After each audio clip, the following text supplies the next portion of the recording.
第一次见这种打火机，只需要你用手控制这把大夹子，让它的一头快速划过圆盘里的小块，一下子就能看到闪亮的火花了。此时此刻，如果有易燃物靠近，比如焊枪里的气体，再比如细碎的黄麻线丝，轻而易举的就能点燃。其实它的原理跟老式打火机一样，就是那种手搓钢轮的打火机。如图所示，3处的转轮是坚硬的金刚砂，当它快速摩擦或者撞击2处的打火石时，就会产生火花。又因为1处连接的是棉花和汽油，星星之火即可点燃。那么问题来了，这当中至关重要的打火石是什么呢？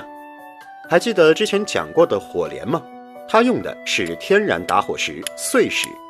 当高碳钢片与其碰撞时，掉下的钢屑会在空气中氧化形成火星。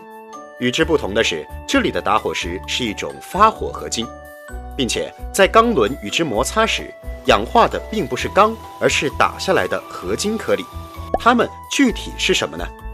铁占到 23%， 以铯为主的稀土金属能占到 74%。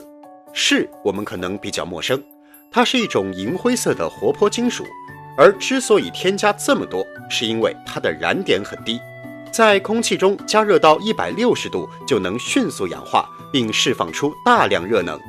那添加铁的原因是什么呢？自然是提高合金的硬度。与此同时，铁的含量也非常重要。如果低于 12%， 打火石会很容易加工，但发火性能不太好。如果铁含量高于 25%， 打火石就会因为硬度增高、挤压力增大，出现加工困难、成型不良的问题，但是发火性能却变好了。